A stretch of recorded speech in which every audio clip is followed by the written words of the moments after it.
You know who it is, the horror flick, Digger did, Super 6, Big Mitch. And I'm kicking in those with all three O's. And I'm bringing 28 101s because we Vegas Sons, it's the Chronicles. And you in the Meadowlands. Yeah, you in the Meadows, man. And you already know what made me. 530. What that mean? Oh, that boy is a desert baby. Cobra Dub, Scrub, 22-inch gold Dana Things, and Big Bolo Yang. I can never sit on my claims, man. Welcome to Vegas Chronicles with the whole Super 6, Mr. Digger Ditch, Big Mitch. And today, like any other day, y'all know what we do. We kick actual factuals with no additives and no preservatives. Just raw and uncut, like wood. Like summer sausages and crackers. You already know. Shout out to everybody that's been rocking with your boy. Shout out to everybody that's been, giving me positive vibes, man. I would like to send a special shout out to all the ones that's been rocking with me, man, and that's been staying in touch with me, man. And we gonna keep this thing going, but man, let's kick this thing off, man. You know what? It's real interesting to me, man. But people got egos, and we gonna chop it up to that.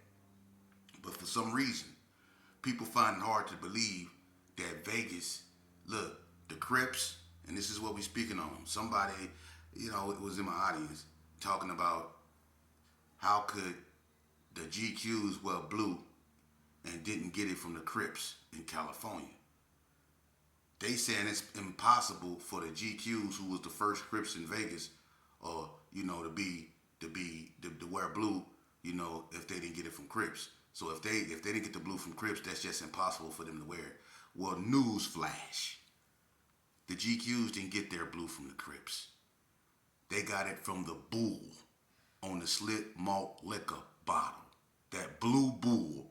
That's why they walked around with coats on with the fur on the hood. They say GQs don't bull, S-H-I-T.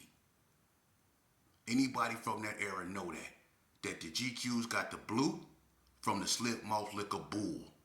If you ever drunk a slip malt liquor beer, you looked at there was a blue Bull on there.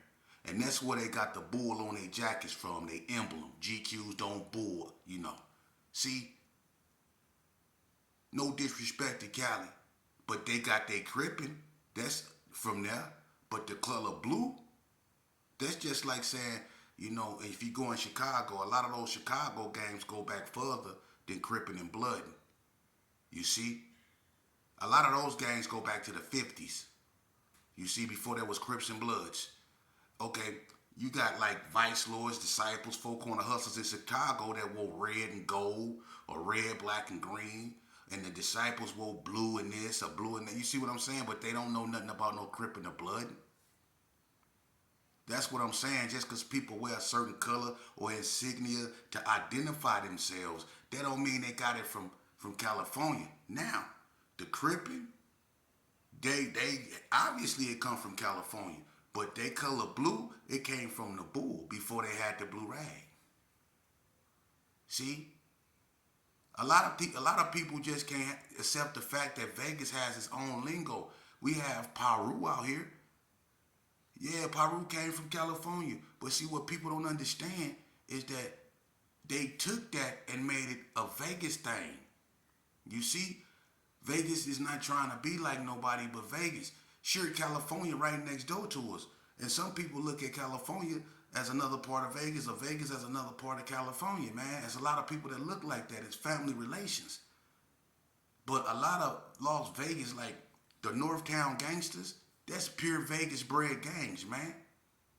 The UCCs, Vegas Hikes, and even when it became Rolling 50s, it wasn't because of the Rolling 50s in California. It was because of their alliance with the Rolling 60s out here in Vegas. The Vegas Heights 50 Crips don't know nothing about no Rolling 50s in California. There's nobody from California out here from Rolling 50s that bought that to them. Or in Valley View. That's a Vegas bred neighborhood, Berkeley Square.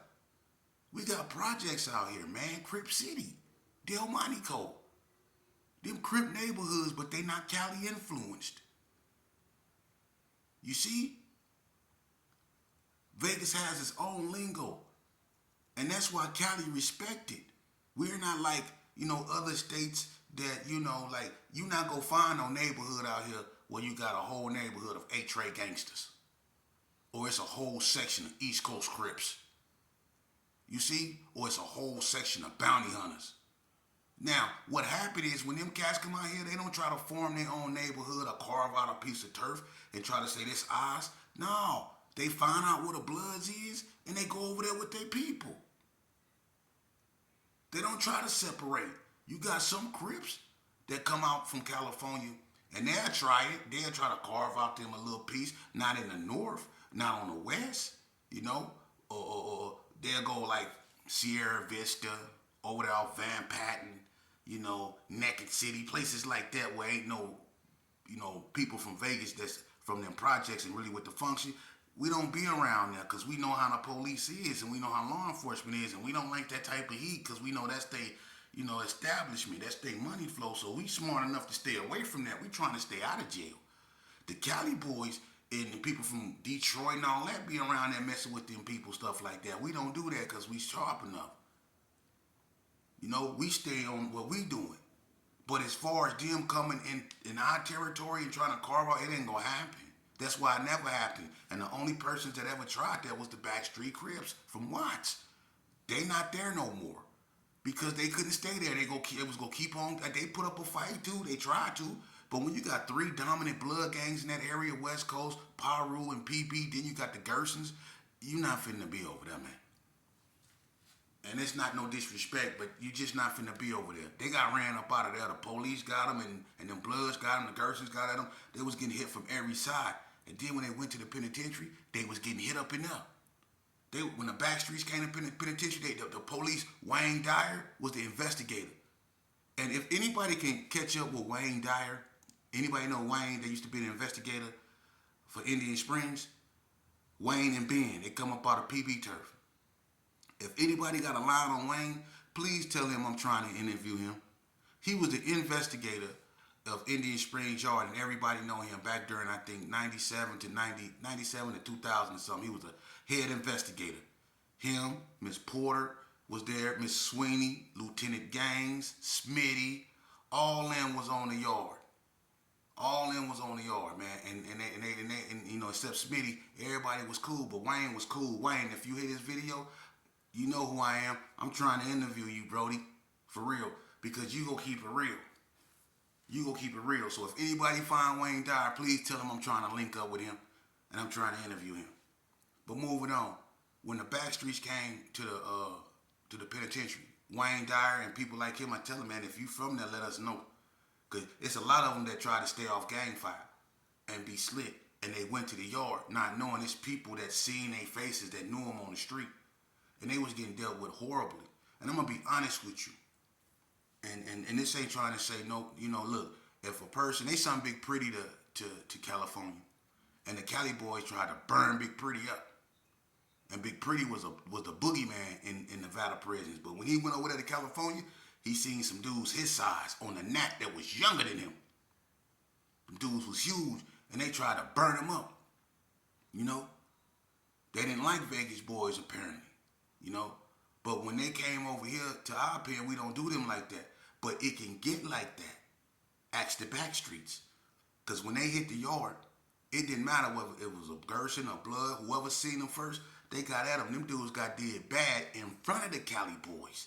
It was nothing the Cali boys can do because Snoop from Grape Street and Big Blue from Sintown, Trey 57, they was the two head honchos on the yard for the Cali boys when all this was going down. Everybody knows Snoop from Grape, messed with Bread Old Broad, Cassandra, you know, and Cassandra and what's her name used to mess with the boy that Stack of Dollars, you know, him and the one what's that girl name? Funny, Lady Pooh, Cassandra, and all them. You know what I mean?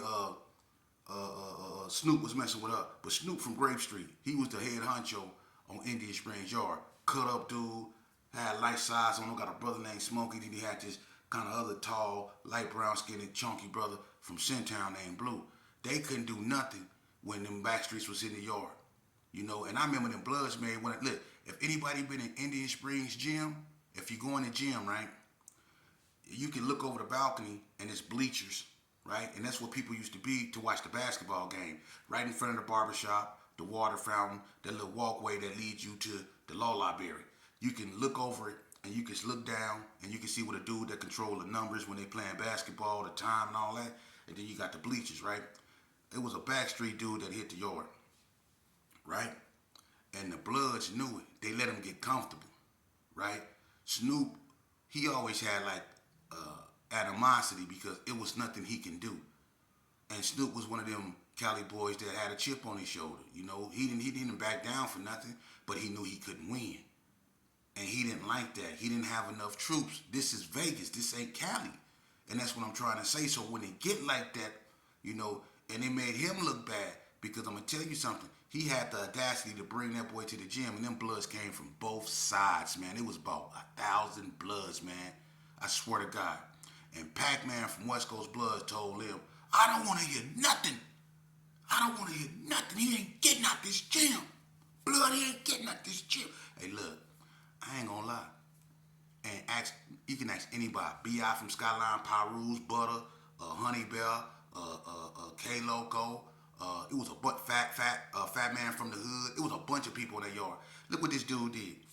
When he seen them Bloods coming from both sides of the steps, because he was up on the top by the water fountain. Matter of fact, he was standing in front of the barbershop. When he seen them Bloods coming up both of them stairs, both sides of the stairs, by the lower weight pile in the inside of the gym, and by Coach Willis' office, when they started hitting both of them, he jumped over the balcony. Look, the backstreet dude jumped over the balcony. And he landed on his feet. And he was out of there. Look, the Bloods tried to grab him. That boy got up out of there. The only thing they was left with was his state jacket. He wasn't in it. He was gone. I mean, you talk about 100 miles and running. He was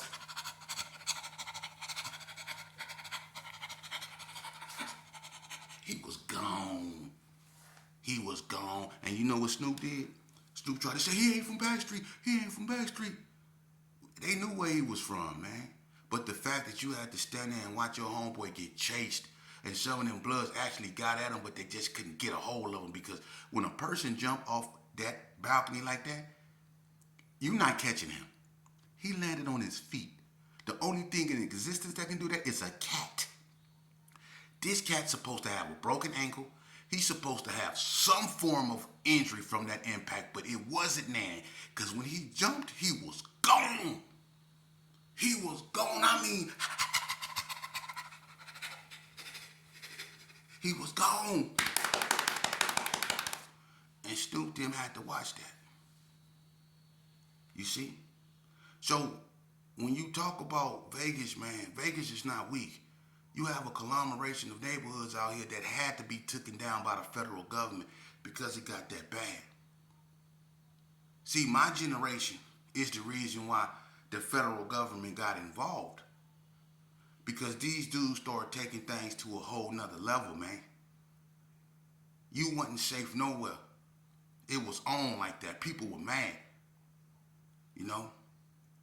When the NTGs laid everything down at Shades, that's when my family Big D got hit. They had that on the news when the girl got popped running through the door of the 7-Eleven that was right there on the end of the building. They was letting loose, man. It was on. When Bone Thugs and Harmony came to Valley and Lil Fade them swung that microphone in the audience and people was up there scrapping, it was on and crapping. When the Gersons in the north, the whole north came to, I think that was Cimarron and Cheyenne. It was either Cimarron or Cheyenne, and it was like 50 Gersons that came, and they clashed. That's when Big Fade got popped in the neck. But it was on like that, man. The federal government had to get involved. The PBs in the 50s was into it real tough, you know. The View was into it with everybody. You know, the View was tripping. The View just, you know, what people don't even understand, the View and Bonanza Village, they was kind of, you know what I mean? So it was on and cracking, man. It was on out here, man. You know, and wasn't nobody playing. And that's the thing about Vegas, man. And what happened was the federal government started targeting neighborhoods and going in there and getting them in droves. Vegas ain't big like California. So once they started hitting them like that and getting the main ones off the street, you know, things started to die down. You know, excuse my French, but things started to simmer. And that's when you heard names like the Squad and the Wood start to rise. You know, because after the whack era, which is, a generation after me, when the wax came about, you know what I mean, they was more or less in it, banging against people my age and so on and so forth. But when the Squad and the Wood rose up, they rose up because people like me and other people were locked up, and a lot of them was unalived. It was no one left. You see, that's why that rose up. Because if you look at 40 Block. 40 Block is actually 3 neighborhoods. That's weird, ain't it? But 40 Block is actually 3 neighborhoods.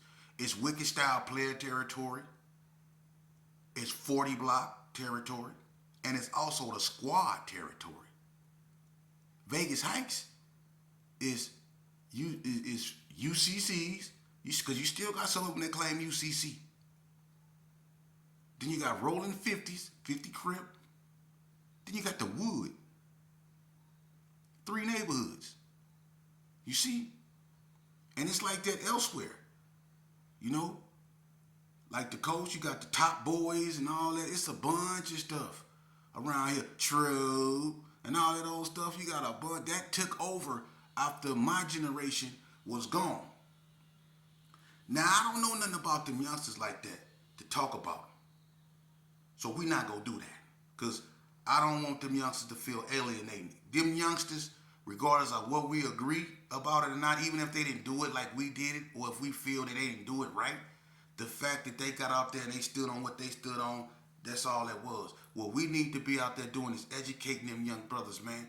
Because a lot of them is becoming unalive. A lot of them, man, is leaving this earth the way we left this earth, man. And we doing a horrible job as being examples, man. Because we know better.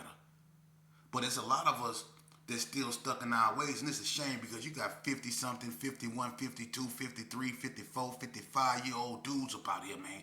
They got one foot in and one foot out.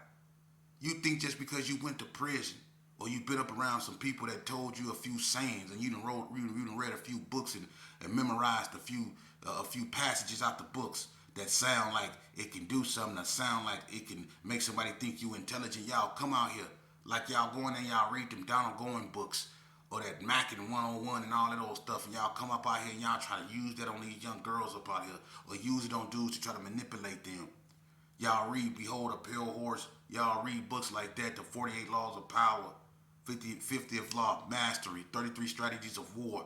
Y'all read The Art of Seduction and stuff like that, and y'all come out here and y'all try to use that stuff, and y'all got people out here thinking that y'all intelligent, when in fact you just the same old Joe. It's a lot of y'all up out here. If you 55, if you in your 50s, let me just be honest with you. If you in your 50s, or if your hair like mine, and it ain't no birthmark, ain't no way you still should be saying, "What's up, blood?" or "What's up, cuz?" And I can't tell a man what to say, but ask yourself that. How is that still in your vocabulary?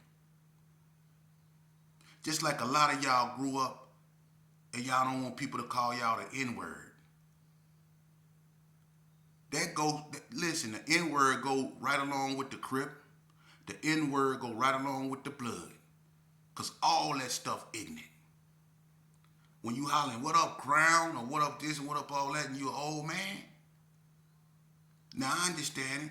Some of y'all, it's no harm, no foul, because you say it to one another.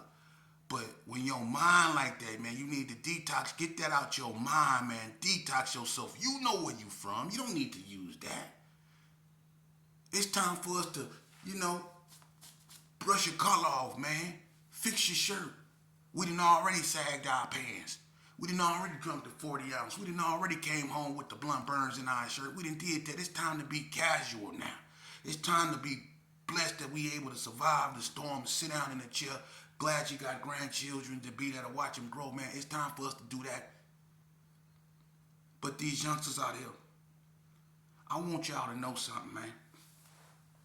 I want y'all to know something. It's dudes out here that like the fact that y'all go around and y'all, do this to one another because it gives them something to talk about. They like to brag on the fact that how that youngster right there a gunner, that youngster right there, no, that youngster right there a prime recipient for a short life. For real. I done shot a lot of people in my life. I'm not proud of that, man. And when you grow up and you allow empathy and compassion to have its place, you go think about that stuff, man. And you go find yourself sitting up at night, sweating, on your bed, looking out the window, with your head or just on the side of your bed like this, asking yourself, what have I done? I've did that many times. I'm not a monster. My mama didn't bring me out her womb to be that. You not a monster. You can stand 10 toes down on being a man. You don't have to be a gangster. A gangster is just a figment of someone's imagination. I'm telling you the truth. You're a man. And if we respect each other as such, the world will be a better place. Now, one thing we all got in common, whether we like each other or not, the ones with common sense. One thing we all got in common is that we want our children to live. You see?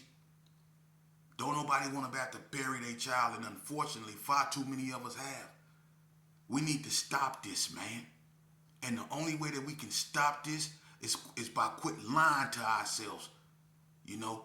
A lot of y'all say you're through with it, but you're not. You're still angry. You still got animosity. You still got people you say, I can't run into this cat, or I don't want to be around that cat. You see? You got to get that stuff up out your mind, man. The game done got serious now. People falling out in front of churches. There is no respect for the Lord's house, man. Things done got out of hand, man, to that point now. Where they got people like me preaching. And I'm not no better than anybody. The things I've done in my life, I'm going to continue to the day God called me home to atone, man, because I done a lot of bad things, man. That's why I'm telling these youngsters up out here, man, I feel you. I know what you're going through, man. I know how it is to want to be heard, to want to be seen, to want to be acknowledged.